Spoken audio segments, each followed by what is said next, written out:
Irmãos, vamos à sequência análise do livro de Atos. Os irmãos podem ir abrindo em Atos 9. Nós vamos fazer a leitura desde o verso 1. Nós iniciamos na semana passada, já vimos o verso 1 e 2. Hoje vai ficar restrita a exposição aos versos 3 a 9. Nós vamos fazer a leitura do texto completo. Atos, capítulo 9, dos versos de 1 a 9.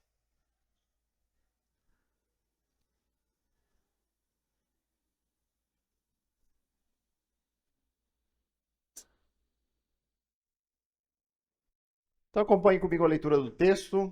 Diz assim a palavra do Senhor. Saulo, respirando ainda ameaças e morte contra os discípulos do Senhor, dirigiu-se ao sumo sacerdote e lhe pediu cartas para as sinagogas de Damasco, a fim de que, caso achasse alguns que eram do caminho, tanto homens como mulheres, os levasse presos para Jerusalém. Enquanto seguia pelo caminho, ao aproximar-se de Damasco, subitamente uma luz do céu brilhou ao seu redor. Ele caiu por terra e ouviu uma voz que lhe dizia: Saulo, Saulo, por que você me persegue? E ele perguntou: Senhor, quem é você? E a resposta foi: Eu sou Jesus, a quem você persegue. Mas levante-se e entre na cidade, onde lhe dirão o que você deve fazer. Os homens que viajavam com Saulo pararam emudecidos, ouvindo a voz, mas não vendo ninguém. Então Saulo se levantou do chão e, abrindo os olhos, nada podia ver. E guiando-o pela mão, levaram-no para Damasco. Esteve 3 dias sem ver, durante os quais nada comeu nem bebeu. Irmãos, nós estamos aqui em um dos capítulos mais importantes da história da igreja cristã. Ele é o segundo capítulo mais importante desde o capítulo 2, onde ocorre a descida do Espírito Santo sobre os discípulos. Ali se inicia a igreja. Mas neste momento ocorre um evento igualmente importante dentro da história dos cristãos. Essa história que nós hoje veremos nesta manhã não apenas mudou a vida de um homem chamado Saulo, mas alterou radicalmente o destino de toda a igreja cristã. Para que você entenda a singularidade deste evento, como esse evento ele é marcante e ele é único, não só nas questões das consequências, naquilo que vai acontecer na vida de Saulo e naquilo que ocorre na vida da igreja, mas aqui o próprio evento em si ele é singular. Por quê? Porque nós temos o único relato, com exceção do livro de Apocalipse, onde João ele tem visões de Cristo no seu estado glorioso. Este é o único relato em todo o Novo Testamento onde Jesus aparece novamente depois da sua ascensão. Não há mais relatos sobre isso, a presença física de Jesus. Então isso aqui é realmente singular. Este encontro aqui de Jesus com Saulo no caminho para Damasco literalmente mudou tudo. Mudou tudo para Saulo como pessoa, mas mudou completamente também a história da igreja. Mudou a vida de Saulo no sentido de que agora ele teria um ministério cristão, mas também mudou a história da igreja, que a partir de agora vai começar a se distanciar do judaísmo. Até esse momento, a igreja cristã existia entre os judeus. A maioria eram judeus. Agora, os primeiros samaritanos se converteram, mas que também tinham uma herança judaica por trás. Mas a partir do ministério de Saulo, a igreja deixará o seio do judaísmo e se tornará uma igreja muito mais gentílica, muito mais composta de pessoas de todas as outras nações do que de judeus propriamente. Então, irmãos, nós vamos ver aqui um pouquinho sobre isso. Os detalhes do desenrolar da história da igreja, nós vamos ver aos poucos aqui com o decorrer deste livro. Hoje nós vamos nos deter mais na conversão de Saulo. O relato da conversão deste homem, que talvez, ao menos para mim, me parece ser o melhor exemplo prático que nós encontramos no texto bíblico sobre aquilo que Jesus, um dia, em uma conversa com um fariseu, lá em João 3, com Nicodemos, falou sobre a necessidade que nós temos de um novo nascimento. Talvez o exemplo da conversão de Saulo seja o melhor exemplo para nós entendermos o que Jesus quis dizer com nascer de novo. Lembram que Nicodemos ele comenta com Jesus, mas como eu posso voltar para a barriga da minha mãe? Ele pensou que Jesus estava falando de um novo nascimento físico e Jesus estava falando de um nascimento espiritual. E aqui em Saulo nós vemos isso claramente. A transformação que ocorre quando alguém tem um encontro verdadeiro com Jesus. A Bíblia ela trata o assunto da conversão, daquilo que ocorre com uma pessoa quando ela conhece Cristo e abraça Cristo na sua vida, em termos bem específicos. A Bíblia fala de um novo nascimento, nascer de novo. A Bíblia fala em regeneração. A Bíblia fala em conversão no sentido de convergir, de mudar de rumo, de mudar a rota. Esses termos, eles falam de uma mudança completa na vida de alguém. A Bíblia diz assim, olha, quem encontrou Jesus, quem entendeu o chamado cristão, vai experimentar isso, uma mudança. As coisas mudam, a vida muda. Muitas coisas vão mudar de tal forma que vai parecer que você nasceu de novo. Era uma outra pessoa antes de Cristo e depois de Cristo. E pode parecer isso só um jargão evangélico. Então, novo nascimento, nascer de novo, conversão. Mas não, irmãos. Biblicamente falando, novo nascimento precisa acontecer. Mudanças concretas sempre vão acompanhar pessoas que creem de fato. Conversão não é uma obra feita por força humana. Essa mudança não é uma mudança que nós vamos começar a fazer por força. Não, eu sei que eu tenho que mudar de vida, então eu vou... Não. É tão certo que isso vai acontecer porque é o Espírito que opera em nós. É claro que nós vamos agir. É claro que nós vamos nos esforçar. Mas isso é uma ação do Espírito naquele que crê. O grande problema que hoje nós enfrentamos, irmãos, é uma chuva de cristãos nominais. Sabe o que é um cristão nominal? Um cristão nominal é aquele que diz ser cristão, mas que não possui na sua vida as marcas do novo nascimento. Não possui na sua vida as características e a transformação que a Bíblia diz que ocorrerá. E aí, por causa disso, essas pessoas que se dizem cristãs trazem um péssimo testemunho sobre o que significa ser cristão. Não é difícil, irmãos, encontrarmos pessoas que se dizem evangélicas, e isso pode acontecer no meio de nós. Eu não estou excluindo a nossa igreja ou nada assim. Não, pode acontecer, provavelmente aconteça. Pessoas que se dizem crentes, mas que as suas vidas não têm nada de diferente de uma pessoa que não conhece a Cristo. Quer um exemplo prático? Esses dados não são tão atuais. Eu acredito que seja ainda pior do que esses dados. Os dados são de 2017. São dados que monitoravam o comportamento dos evangélicos em comparação ao comportamento das pessoas que não confessam nenhuma fé ou que são de outras religiões. E dentro desses dados, eles constataram que a taxa de divórcio entre evangélicos é de 25%. 25% de evangélicos se divorciaram durante esse tempo onde eles estavam fazendo a pesquisa. Sabe qual era o percentual de pessoas divorciadas que não confessam a Cristo e que não têm ou que se denominam de outras religiões? Os mesmos 25%. Exatamente o mesmo número. Irmãos, se todos fossem cristãos de fato, você acha que isso seria assim? Hoje nós temos no nosso país, de acordo com o último censo, 81% de cristãos. 81% das pessoas que vivem no país se dizem cristãs. Podem ser católicos, podem ser evangélicos, podem ser de alguma vertente que siga Cristo. Irmãos, se de fato fossem cristãos, será que o nosso país estaria no estado que está? 81% das pessoas crentes, nós viveríamos neste país que nós hoje vivemos?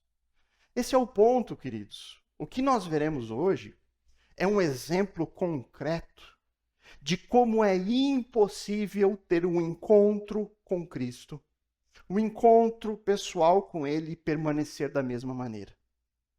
O encontro real com Jesus muda tudo. Se você tiver esse encontro, e aqui eu não vou comparar o encontro de Paulo com nós hoje, eu vou explicar essas diferenças, mas se você conhecer a Cristo e seguir a Cristo, a sua vida vai mudar, inevitavelmente. Então nós vamos analisar os versos 3 a 9. 3 momentos distintos aqui nesse texto. Primeiro nós vamos ver a aparição de Jesus, como Cristo se revelou para Saulo e os detalhes dessa revelação. Depois, nós veremos as suas palavras, o que foi dito entre eles, o diálogo de Saulo com Jesus. E por fim, nós veremos qual foi a reação de Saulo. O que aconteceu com Saulo depois desse encontro. E como sempre, mantenha a sua Bíblia aberta. Nós vamos ler o texto, haverão explicações sobre o texto, e depois algumas aplicações práticas, tendo como base os princípios do texto de hoje.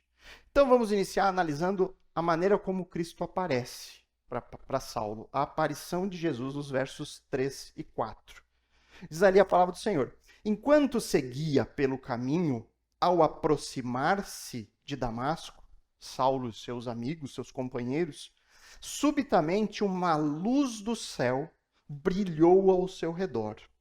Ele caiu por terra e ouviu uma voz que lhe dizia: Saulo, Saulo, por que você me persegue? Irmãos, eu quero agora trazer uma pergunta para fazer você pensar. Deus ele poderia ter feito com Saulo o que ele fez com Ananias e Safira no capítulo 5 de Atos? Deus poderia ter feito com Saulo isso? Lembram da história?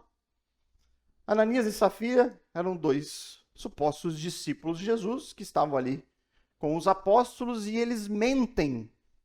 Eles contam uma mentira, uma meia-verdade, digamos assim, para os apóstolos e, principalmente, como destaca o texto, para o Espírito Santo. E aí Deus vai lá e retira a vida deles instantaneamente. Eles caem mortos ali. Deus não poderia ter feito o mesmo com Saulo? Um terrível perseguidor da igreja? Saulo não era alguém que contava mentiras. Ele é alguém que prendia cristãos, que levava para a prisão, que ajudava e que incentivava a morte desses cristãos. Deus poderia ter feito o mesmo? Certamente que sim. Sabe o que a Bíblia diz sobre o poder de Deus? Tem um texto lá de Deuteronômio 32, 39, onde o Senhor fala dessa forma com o seu povo. Vejam agora que eu sou o único. Não há outro Deus além de mim. Causo a morte e dou a vida. Causo a ferida e faço sarar. Ninguém pode escapar da minha mão poderosa. Esse é o Deus da Bíblia. O Deus que dá vida e que tira a vida se ele assim desejar. E aí a pergunta é: por que então Deus não acabou com Saulo? Por que Deus não foi lá e retirou a vida dele, deste homem terrível? Porque Deus tinha um plano com ele. Deus tinha um plano específico para a vida de Saulo. Jesus foi lá e chamou pessoalmente aquele homem para ser um dos seus apóstolos. O Senhor pegou Saulo com todo aquele zelo religioso que nós vimos na semana passada, com o seu conhecimento das Escrituras, com a sua capacidade intelectual, com a sua determinação, e ele pegou tudo aquilo para usar em favor do Evangelho. Que mudança de vida esse homem terá. Que mudança grandiosa. Saulo, irmãos, certamente estaria naquela categoria das pessoas que a gente olha e coloca na prateleira dos impossíveis. Esse Saulo aqui, crente, Esse homem que prende cristãos, que participou do assassinato de um grande evangelista, esse homem jamais vai crer. Imagina! Na verdade, eu quero mesmo é que ele queime no inferno. Não tem muito disso às vezes? Hã? A gente olha para uma pessoa, daquelas pessoas terríveis, mas, e aí você pensa assim, mas um dia ela vai sofrer. É, a gente meio que descansa no juízo divino de Deus. Não, mas ela vai vir um dia. A gente não ora para salvação, mas a gente diz, fica contente que um dia vai pagar. Irmãos, era o caso de Saulo.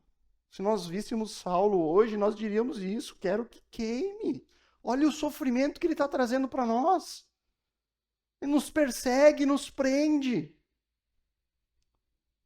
Saulo, ele fazia parte da categoria das pessoas aos nossos olhos que jamais vão crer. Mas os nossos olhos não são os olhos de Deus.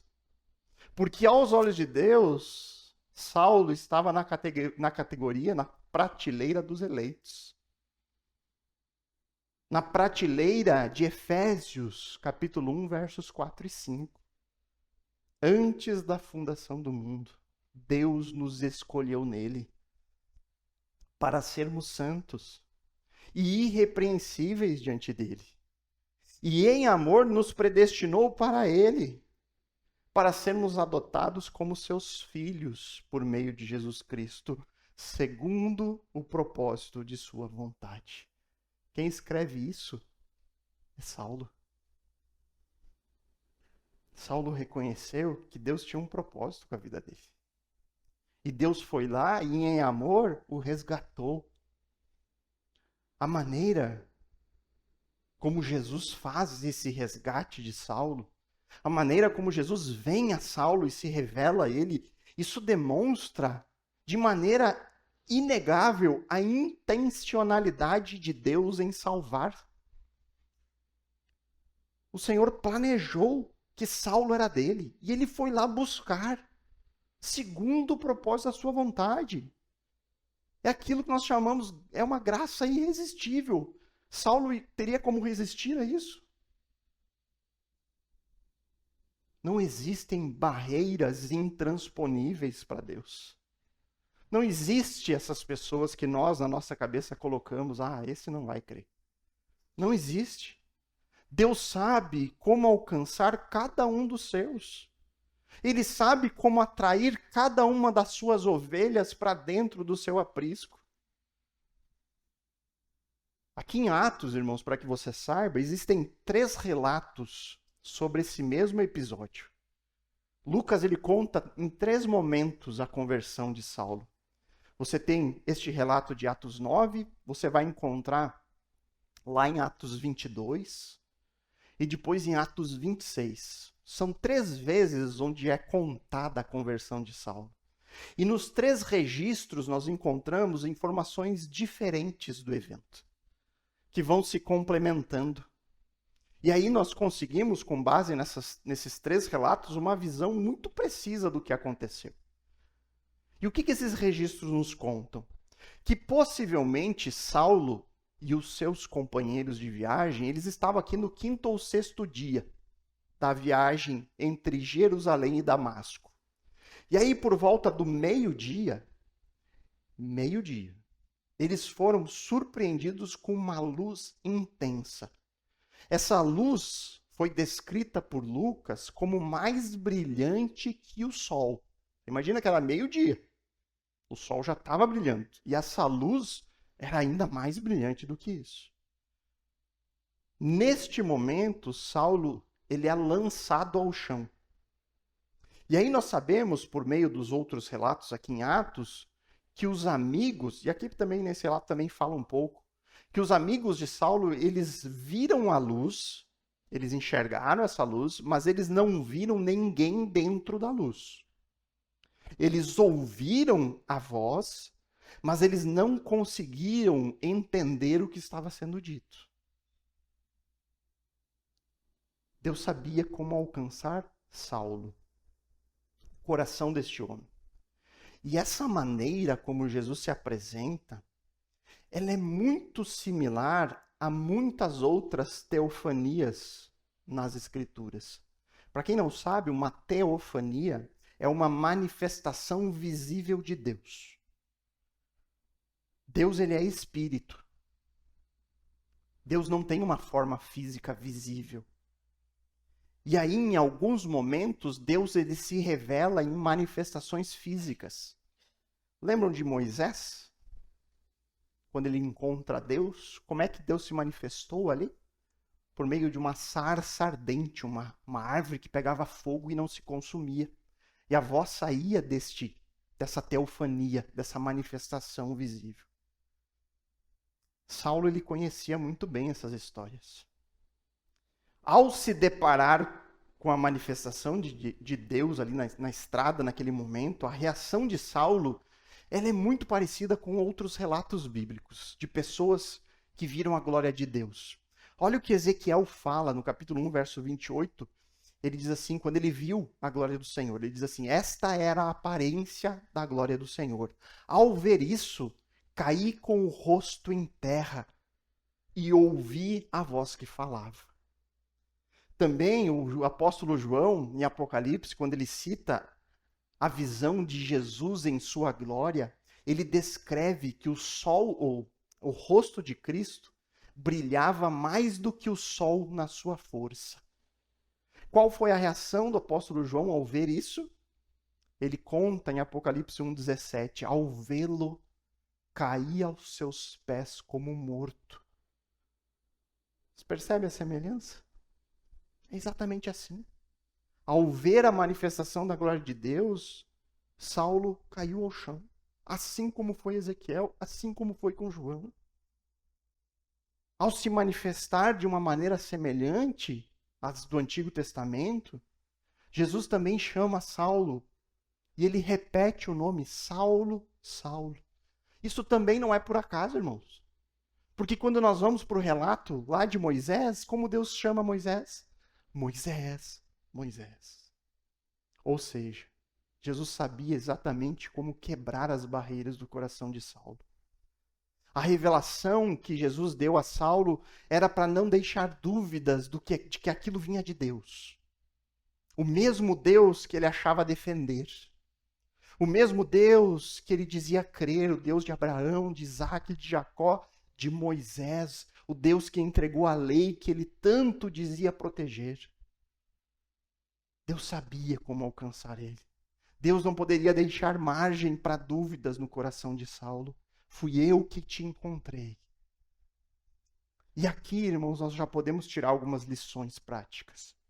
Primeira, a verdade de que ninguém é difícil demais para o Senhor. Deus tem o poder de quebrar qualquer barreira. Deus tem o poder de mudar o coração das pessoas. E isso nos dá esperança. Isso nos dá esperança. Isso deve nos levar a orar, a interceder por cada pessoa que nós amamos, que nós conhecemos e que vive em rebelião contra Deus. Eu sei que todos nós devemos ter no nosso lar, na nossa família, ou amigos que não creem e não querem nem saber. De tal forma que a gente vai aos poucos perdendo até as esperanças e deixando de orar. Mas um relato como esse nos incentiva a não pare de orar. Deus pode. Olha o que ele fez com Saulo. Ele pode fazer com esse seu familiar, ele pode fazer com seu amigo. Ele tem poder para isso. Até com aqueles que nós consideramos difíceis demais. O Senhor sabe como alcançar. Isso fica bem evidente, irmãos. A maneira como Deus ele vai e atrai as pessoas. Isso, para mim, fica muito claro quando nós temos o ingresso de novos membros, né? Nós fazemos a entrevista dos novos membros, e aí as pessoas dão o seu testemunho de conversão. Ali fica claro como Deus age de formas diferentes, usando circunstâncias diferentes, experiências diferentes, mas sempre todas as histórias convergindo em um ponto: o reconhecimento do pecado, o reconhecimento da necessidade de um Salvador que é Jesus. Ah, aconteceu isso e aquilo na minha vida, mas aí teve um momento que caiu as escamas dos meus olhos e eu percebi que eu sou um pecador e preciso de Cristo. Outro vem e conta uma história completamente diferente, mas que converge, sou um pecador e preciso de Cristo.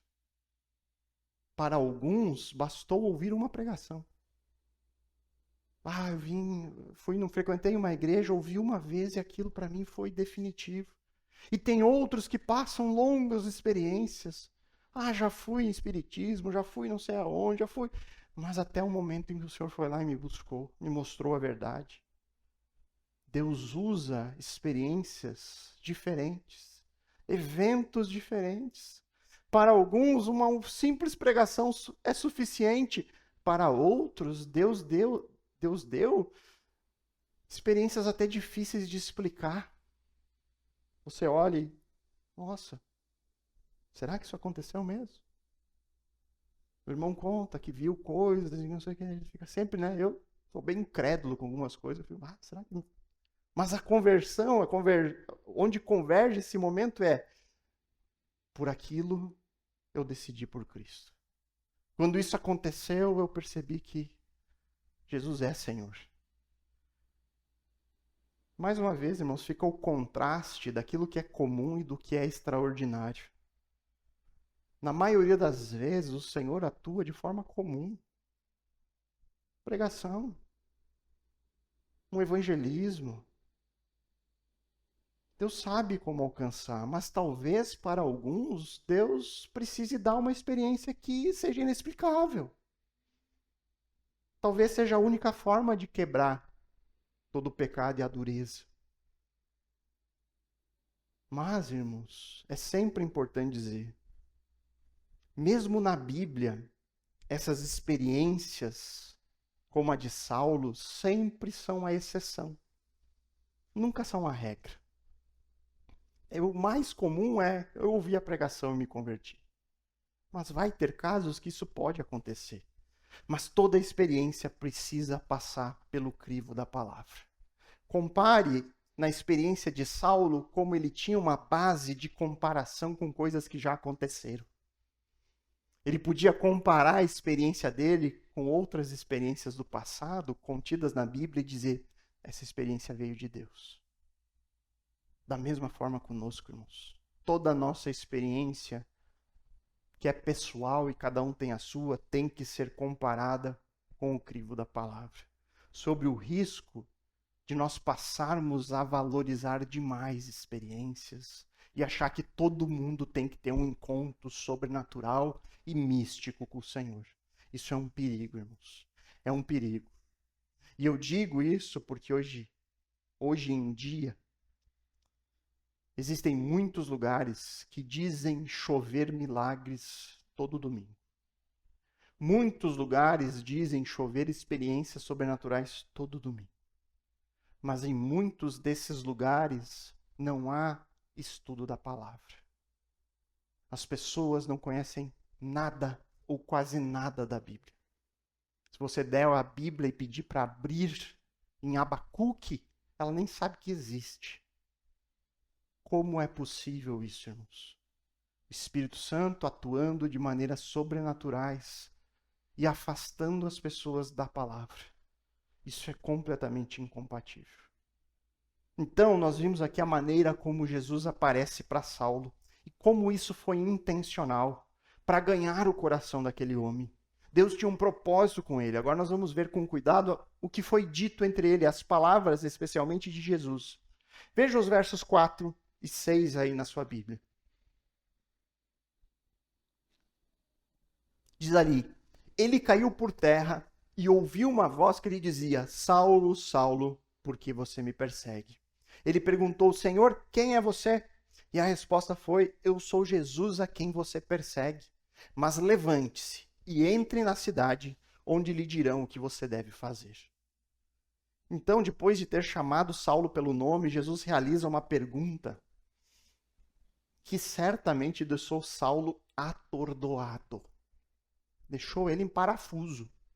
Ele ouve daquela manifestação claramente divina, por que me persegue? E aqui se confirmam as palavras de Gamaliel, o mestre de Saulo, que dizia, né, que Se a obra dos cristãos viesse de Deus, eles corriam o risco de estar lutando contra Deus. Aqui Deus confirma. Por que você me persegue? Ao perseguir os discípulos de Jesus, Saulo perseguia o próprio Cristo. A perseguição não gira em torno de pessoas, mas em torno de uma mensagem, em torno de um testemunho. Um testemunho sobre quem? Sobre Jesus. Por isso, Saulo, ao perseguir essas pessoas que testemunhavam sobre Jesus, perseguiam o próprio Senhor Jesus. Cristo, ele disse aos seus discípulos, ele ensinou sobre isso, essa associação do discípulo com o seu mestre. Lá em Mateus 10:40, quando Jesus envia alguns discípulos em missão, ele diz: quem recebe vocês, é a mim que recebe. Quando alguém recebe um cristão falando de Jesus, ele está recebendo o próprio Cristo, a mensagem de Cristo. Se quem recebe o discípulo recebe o mestre, então quem persegue os discípulos persegue quem? O próprio mestre. Isso está claro para nós. Não há dúvida, isso aqui é tranquilo. Mas imagine a cabeça de Saulo ali. Dentre tantas pessoas que ele havia perseguido, de quem seria essa voz? Saulo, ele reconhece que está num evento divino. E aí ele pergunta, mas Senhor, quem é você? Saulo quer saber se ele está falando com um anjo, se ele está falando com o próprio Deus, quem é que se dirige a ele? Mas o que eu mais acho que martelava na cabeça de Saulo era como que um ser celestial, como que um ser divino pode estar aqui me questionando sobre perseguir cristãos? Como ele pode estar unido a esses cristãos que eu persigo?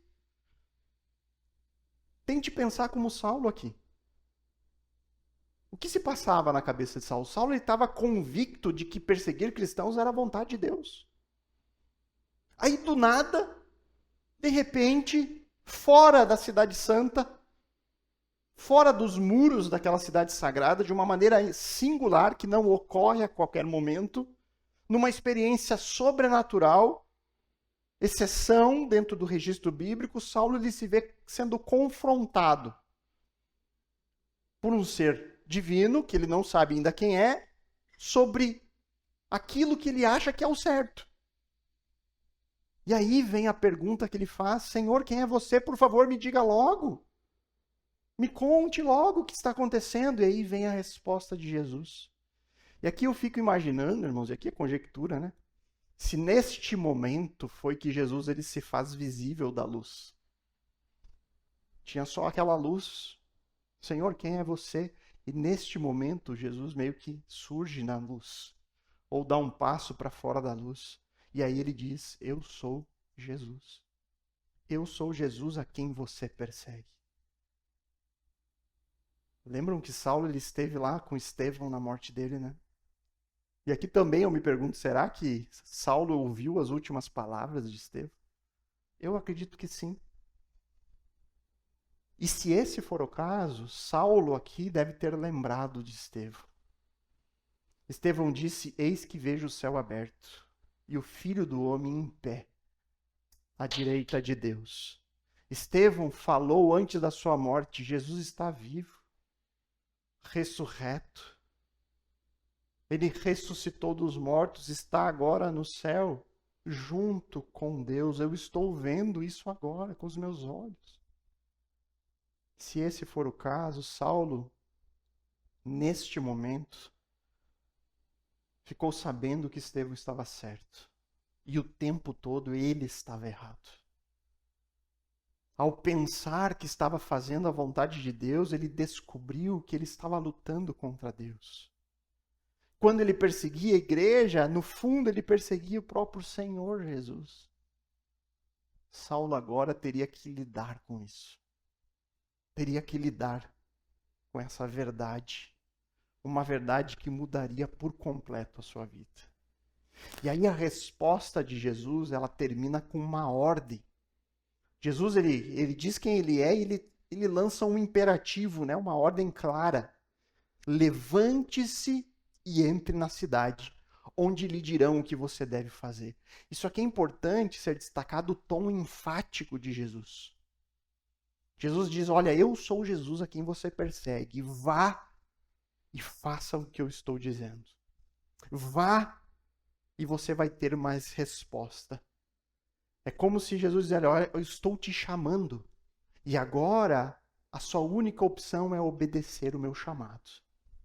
Vá até lá e aguarde onde eu vou enviar mais resposta a você. E aqui, irmãos, nesse diálogo, eu creio que nós encontramos um pouco da essência do que é ser cristão. Nós temos aqui, neste mesmo momento, informações sobre o privilégio que envolve ser cristão, ser um discípulo, mas também um pouco do custo disso. Qual é o privilégio? A íntima associação com Jesus. O privilégio está nas palavras de Jesus. Por que me persegue? O privilégio está em cada um dos crentes estar ligado a Cristo, desfrutando de promessas por conta dessa união. O discípulo, ele carrega muito mais do que o nome. Eu sou cristão. O discípulo carrega o próprio Cristo. O apóstolo Mateus, ele escolheu encerrar o seu relato, o seu evangelho, falando disso, desse privilégio.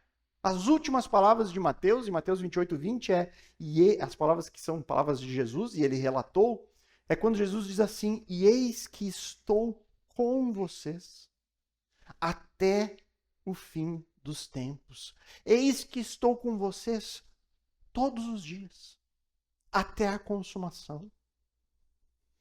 É como se nesse momento Jesus dissesse, meus discípulos, a missão que eu estou dando a vocês, a missão que vocês carregam neste mundo, não vai ser uma missão fácil. Eu estou enviando vocês com uma mensagem que não será popular, porque essa mensagem, ela é escândalo para o judeu. Ela é loucura para o gentio. Eu estou enviando vocês para um mundo como se vocês fossem ovelhas em meio a lobos. Portanto, saibam, meus discípulos, vocês passarão por dificuldades. Vocês enfrentarão angústias. Vocês terão sofrimentos. Vocês vão ter tribulações, mas lembrem-se de uma coisa muito importante. Jesus está dizendo, olha, lembre-se do que eu vou dizer agora. Porque isso vai dar forças a vocês quando vocês estiverem no meio da luta, no meio da dor, no meio da perseguição. Lembre-se quando as lágrimas estiverem caindo do seu rosto. Lembre-se do que eu vou dizer. Eu, o Cristo, o Rei Messias, o único mediador entre homens e Deus. Eu que tenho toda a autoridade no céu e na terra. Eu tenho poder para fazer qualquer coisa. Eu mesmo vou estar com vocês. Eu mesmo estarei todo o tempo, até o fim dessa nossa história. Irmãos, a Bíblia é muito clara. Deus nunca prometeu ausência de sofrimento. Deus nunca disse aos seus discípulos que eles jamais passariam por dificuldades. Nunca. O que ele prometeu é, eu vou estar do teu lado. Eu vou estar com você. No dia da dor, eu estarei ao seu lado. Eu te sustentarei. Naquele dia que você estiver chorando e não conseguir sequer orar, o Espírito vai orar por você. Não se preocupe. Lembra o que Salmo 23, verso 4 diz? Quando eu andar pelo vale da sombra da morte, quando eu andar por ele, não temerei mal algum. Por quê? Porque tu estás comigo. É isso que a Bíblia nos promete. Nós temos a garantia da presença de Cristo. Nós temos a garantia de que estará ao nosso lado aquele que tem a autoridade máxima nesse universo. E ele estará todos os dias ao nosso lado até o fim. O que eu preciso temer, irmãos? Qual deve ser o meu medo? Esse é o privilégio de estar em Cristo.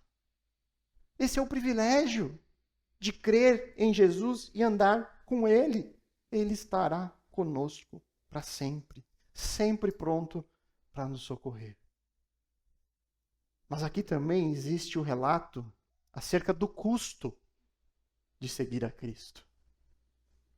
O chamado de Jesus envolve obedecer a Ele. E muitas vezes essa obediência significa mudar a vida por completo. Será que foi fácil para Saulo essa mudança? Será que foi fácil? Não, bem tranquilo. Ele era um fariseu, perseguia, alto fariseu, alto grau, um cara extremamente respeitado, conseguiu cartas com o sumo sacerdote para perseguir crentes. Agora ele vai virar crente. Tranquilo para ele. Claro que não foi, irmãos. É claro que não foi tranquilo. Nós veremos. O próprio ingresso de Saulo na igreja não vai ser fácil, porque muitos cristãos vão olhar para ele com desconfiança. Ah, esse cara está aqui só para saber onde é que a gente mora, pegar nosso endereço e ir lá depois nos prender. Não foi nada fácil. E não é fácil, nem para nós, irmãos. Saulo ele deixou tudo para trás. Ele abandonou sua vida. Ele levantou numa manhã perseguir crente e se deitou crente. O chamado cristão envolve um custo. Jesus deixou sempre isso muito claro. Quem quiser seguir a mim, pegue sua cruz e me siga. Quem quiser ganhar a sua vida, vai perdê-la. Mas quem perder a sua vida por minha causa, achará a verdadeira vida. De que adianta você ganhar o mundo e perder a alma? Jesus deixou claro para todos os crentes que em algum grau, em alguma medida, todos nós teremos que renunciar coisas para obedecer a Cristo. Todos nós, em algum momento, vamos ter que renunciar para obedecer. Para obedecer àquele que eu afirmo seguir. Ser cristão, irmão, significa assim, eu sigo Jesus. Eu sigo seus passos, eu sigo seus ensinos. Para fazer isso, eu vou ter que, muitas vezes, renunciar aos meus desejos, os meus sentimentos, minhas convicções pessoais. Eu vou ter que abrir mão de coisas que antes, para mim, eram inegociáveis. E aqui eu vou dar alguns exemplos práticos. Pode ser que você, em algum momento, vai enfrentar o desafio de ter que amar o seu marido ou a sua esposa com amor, mesmo em momentos de conflito. Mesmo quando você não recebe o amor que acha que deveria receber. Por quê? Porque o custo de seguir a Cristo é amar mesmo quando é difícil amar. O custo de seguir a Cristo exige que você deixe de lado o seu ego e escolha fazer o que o seu mestre sempre fez: amar sacrificialmente, amar incondicionalmente. Eu vou amar a minha esposa, mesmo que eu não receba o amor de volta. Por quê? Porque eu sei que eu preciso fazer isso, porque o meu mestre diz que eu devo fazer isso. É um amor que não coloca condições e que se sacrifica se for necessário. Nem sempre é fácil ser honesto nos ambientes de trabalho.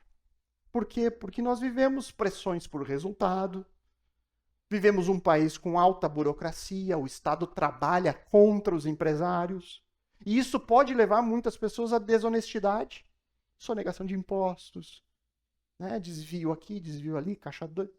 Enfim, irmãos, o custo de seguir a Cristo em obediência significa, às vezes, abrir mão de um lucro maior. Abrir mão de algumas coisas para se manter firmes no Senhor. O ambiente acadêmico, as escolas, faculdades, eu sei, irmãos, pode ser desafiador. Quando você se depara com pressões para que você seja como os outros. Para que você siga valores que não refletem a sua fé. E aí o custo de seguir a Cristo em ambientes como esse é se opor àquilo que é popular. É evitar comportamentos que você sabe são contrários às Escrituras. Mesmo que eu tenha que passar por chacota, eu vou me manter íntegro no meu compromisso cristão.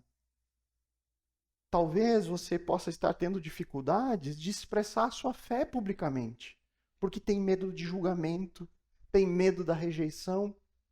Aí o custo de seguir a Cristo é enfrentar o desprezo, enfrentar a rejeição por defender a fé e proclamar a fé do Senhor.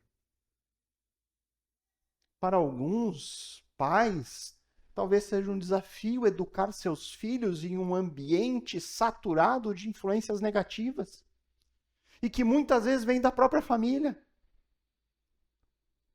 se opondo à maneira como nós ensinamos sobre Cristo, os valores que nós repassamos, disciplina.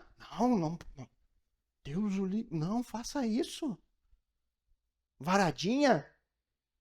Não, você tá louco. Aí vem a avó, não, ninguém vai bater no meu neto. E aí tem que se enfrentar. Nesses momentos difíceis, lembre-se, o custo de seguir a Cristo na criação dos nossos filhos envolve tomar decisões difíceis, impor limites, impor a disciplina, mesmo que você enfrente oposição. É necessário.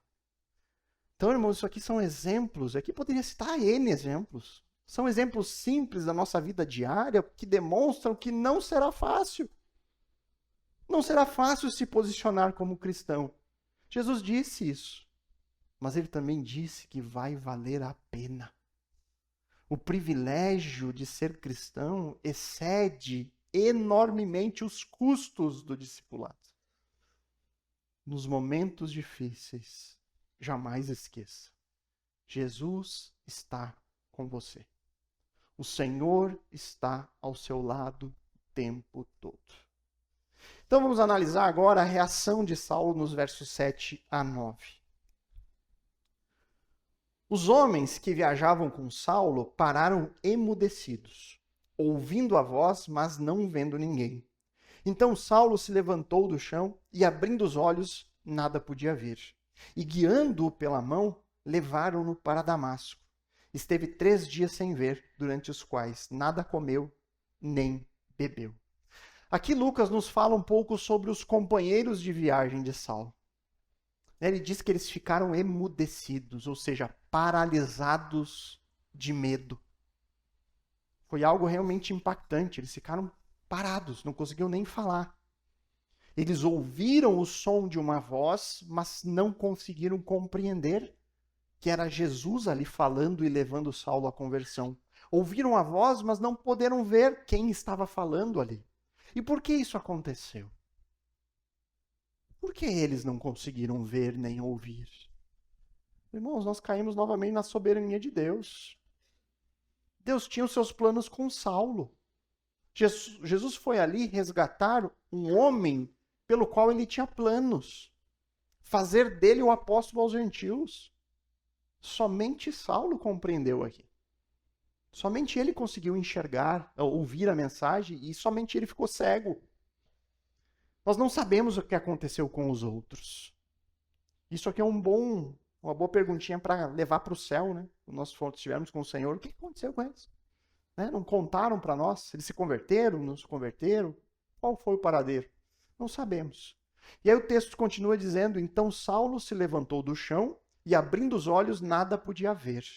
E guiando pela mão, levaram-no para Damasco. Esteve 3 dias sem ver, durante os quais nada comeu e nem bebeu. No verso 18, Lucas conta que Deus colocou algo como escamas nos olhos de Saulo, para que ele ficasse sem poder ver por 3 dias. Essa cegueira forçou Saulo a um tempo de meditação. Isso forçou Saulo a ficar parado no lugar lá, refletindo, orando. O texto diz que ele ficou orando. Saulo ficou 3 dias nisso, apenas pensando em tudo o que havia acontecido. O texto diz que ele não quis nem comer nem beber. Pensa o impacto disso. Isso foi tão impactante que ele ficou Sem saber lá, ele ficou só pensando em tudo aquilo, pensando no que ele havia feito, pensando no que haveria acontecer. Pense em tantas coisas que ele tinha para meditar. Na sequência do texto, conforme nós veremos, Lucas também conta que Deus ele deu uma visão para Saulo durante esses dias, esses 3 dias. E nessa visão ele viu um homem chamado Ananias, e ele viu que este homem viria até ele. E este homem faria com que ele pudesse voltar a ver. Mas será que na cabeça de Saulo não ficava o questionamento? Será que essa visão vai realmente se concretizar? Será que isso aqui não é só o juízo de Deus e eu vou ficar cego para sempre? Eu imagino que Saulo ele deve ter pensado em cada uma das possibilidades. O fato é que essa situação de Saulo, ela é uma espécie de uma representação da situação espiritual dele. Saulo estava cego anteriormente. Cego na sua obstinação em perseguir os cristãos. Cego em acabar com qualquer testemunho sobre Jesus. Cego no seu zelo religioso, que abafava a verdade que vinha de Deus, a verdade sobre Jesus, sobre a salvação só nele. Saulo ele fechou seus ouvidos para os conselhos do seu mestre. Saulo cegamente saiu prendendo todas as pessoas, homens e mulheres. Qualquer um que falasse sobre Jesus. Isso que a lei mosaica, irmãos, que Saulo tanto dizia defender, ela falava que o testemunho era confirmado com base no depoimento de 2 ou 3 testemunhas. Se tivesse 2 ou 3 pessoas dizendo que Jesus ressuscitou, isso deveria ser confirmado pela lei mosaica. Mas nada importava. Nada importava porque Saulo estava cego naquilo que ele ia fazer. Agora ele está cego de fato. Aquele que sai prendendo cristãos, estava ele agora frágil, preso em um lugar, preso na sua situação de cegueira. E aqui eu fico imaginando Saulo em uma casa qualquer, no cantinho, lá num cantinho em posição fetal, ou deitado no chão, com o rosto no chão, chorando, orando, tentando entender o que havia acontecido, esperando apenas, impotente, completamente impotente, o que viria a seguir. Saulo foi separado por Deus. Mas antes de Saulo poder seguir o seu chamado, Deus ele tinha que derrubar alguns deuses, alguns falsos deuses na vida de Saulo, alguns ídolos pessoais. Foi isso que Jesus fez aqui. Lançou por terra as convicções de Saulo e se revelou de maneira definitiva, único Senhor e Salvador. Então, irmãos, essa história aqui da conversão de Saulo é um exemplo extremo daquilo que ocorre em toda a conversão. O que eu quero dizer com isso? Eu não quero comparar as conversões que nós temos com a de Saulo. Ela é singular, ela é única. Mas até o nosso encontro pessoal com Cristo, todos nós aqui tivemos em algum momento este encontro, ou talvez seja hoje esse encontro, o momento em que nós tomamos conhecimento sobre Jesus. Todos nós, em algum momento, tomamos conhecimento sobre quem Jesus é, sobre o que ele veio fazer. Existe esse momento do chamado do Evangelho, a boa notícia da salvação que existe em Jesus. Todos nós aqui nos deparamos com esse encontro com a mensagem. A questão é que o nosso primeiro encontro consciente com ela, nós chegamos como Saulo, cegos em nossos pecados. O primeiro encontro que nós temos com Cristo e com a mensagem de salvação, nós chegamos cheios de convicções pessoais, chegamos com a nossa própria religiosidade, carregamos a bagagem de uma história e cada um tem a sua. E é importante entendermos isso. O quanto o pecado que nós carregamos desde o ventre, ele é uma barreira que nos impede de enxergar Cristo como o único e suficiente Salvador. Nós corremos o risco de nos deparar com a mensagem do Evangelho e não querer abandonar coisas que são queridas para nós. No caso de Saulo, era o seu zelo pela tradição, pela religiosidade que ele tinha. No meu caso, quando eu conheci o evangelho na juventude, 20, 21 anos, era um estilo de vida imoral, festas, bebidas, amizades que eu sabia que seriam desfeitas. Mas chegou um momento onde eu tive que parar e pensar sobre o assunto. Aquilo que estão me dizendo. Isso que falam sobre pecado, sobre salvação em Jesus, isso é verdadeiro? Essa mensagem que estão me dizendo que eu tenho que abraçar, ela é digna de confiança ou não é? E eu não conheço cada um aqui. Eu não sei o que passa no coração de cada pessoa, mas o que eu posso fazer é falar. Se você ainda não passou por um encontro que muda tudo, clame por isso. Clame por isso. Clame para que o Senhor venha e quebre a barreira do pecado no seu coração, como ele fez com Saulo. Para que aí você possa seguir a Cristo e a palavra de Deus sem concessões. Mais uma vez, irmãos, eu alerto para o perigo de um crente nominal. Pessoas religiosas, como Saulo, que acham estar no caminho certo, mas não estão porque nunca passaram por uma verdadeira mudança. Fazem concessões, irmãos. O que é isso? Eu vou escolher o que seguir. Então eu sei que eu tenho que ter um casamento e uma família e ser fiel a isso. Isso eu quero. Mas aí fala que eu não posso fazer certas coisas no meu trabalho. Não, mas o trabalho Jesus não entra, ele entende. Eu tinha um amigo de trabalho que ele dizia, olha, mentira comercial Deus perdoa. Ele dizia.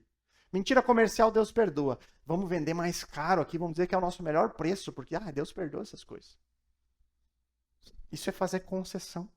Aqui Deus entra, aqui Deus não entra. Não existe isso numa verdadeira conversão. O que existe é uma reformação do nosso pensamento. Com o passar do tempo, nós vamos entendendo melhor e conseguimos limpar melhor a nossa casa, o nosso quartinho sujo do nosso coração. A gente vai descobrindo, isso eu não sabia que era errado, mas agora eu sei. Elimino. E isso nós crescemos diariamente, progressivamente. Não seja um cristão nominal. Para que você possa experimentar uma transformação completa, para que você possa passar por algo como Saulo, clame ao Senhor. Peça para Ele vir e mudar o seu coração. Irmãos, existem vários crentes verdadeiros aqui. E todos eles têm uma história para contar de mudança de vida. De olhar para trás e dizer, nossa, eu era assim e hoje sou diferente. Cada um com a sua própria história. Mas todo crente é capaz de contar o seu novo nascimento. Princípios mudam, objetivos mudam, sonhos mudam, ações mudam, a maneira de falar muda, a forma de enxergar o mundo e a vida mudam. Não existe verdadeiro cristianismo se nada mudou. Não se iluda. Não importa se digam, não, mas você fez a oração do pecador. Você foi lá na frente e aceitou Jesus como seu Senhor Salvador. Você está salvo. Se não houve mudança de vida, nada aconteceu. Nada aconteceu. Portanto, separe um tempo. Pode ser hoje. Para os irmãos da igreja, hoje vai ser difícil, né? Porque hoje nós temos um dia longo. Hoje é dia da assembleia na igreja. Separe um tempo. Amanhã, durante a semana, e medite sobre isso. Medite. Pense. Olha, eu sei que eu tenho que clamar pela ajuda do Senhor. Porque só Ele pode me transformar. Mas de forma prática, o que eu posso fazer? O que eu preciso abandonar? O que eu tenho de deixar para trás? Coisas que eu sei que não estão certas. Quais barreiras tem me impedido de passar pelo novo nascimento? Existe na minha vida um claro antes e depois? Antes e depois de Cristo? Existe isso como ocorreu com Saulo? Será que você tem convicções de já ter passado pelo encontro que muda tudo? Se sim, se você já percebe isso, medite sobre coisas que você pode fazer para ter a certeza de não ser um crente meramente nominal. Como ser discípulo de Cristo tem impacto na sua vida diária? Quais mudanças você ainda quer ver na sua vida? E por fim, tente se colocar no lugar de Saulo. Imagine que o Senhor está chamando você por uma missão. Como você se sentiria? E o que você estaria disposto a mudar em sua vida para seguir esse chamado? Irmãos, todos nós somos chamados pelo Senhor. Todos nós aqui fomos chamados. Nós temos uma missão em Cristo. Essa missão não será fácil, mas o Senhor promete que estaria conosco. Vamos orar. Querido Deus, amado Pai, nós nos alegramos mais uma vez ao nos depararmos com o texto bíblico e um texto tão importante como esse que de fato mudou várias coisas. Mudou a vida de um homem chamado Saulo, mudou completamente a vida dele e também mudou os rumos da igreja cristã. Nós sabemos, por meio da tua palavra, que todos nós, todo ser humano que nasce no pecado, precisa passar por um encontro semelhante ao de Saulo com Cristo. Porque essa é a única maneira de encontrarmos salvação. É a única maneira de sermos resgatados e livres da condenação que paira sobre nós. Então, Pai, age com poder. Nós sabemos que o poder de operar essa transformação vem do Senhor. Então eu clamo, Pai, age com misericórdia em cada um de nós. Que nenhum de nós aqui, Senhor, passe por essa vida sem ter um encontro verdadeiro e pessoal com o Senhor Jesus. Que todos nós possamos estar unidos a Ele em um relacionamento pessoal de discipulado e que possamos descansar nas Tuas promessas de que mesmo em tempos difíceis, de sofrimento, de dor, o Senhor estaria ao nosso lado até o fim. Obrigado, Pai, por tanta graça, por tanta misericórdia que acompanha aqueles que estão no Senhor. Louvamos e agradecemos em Teu nome. Amém.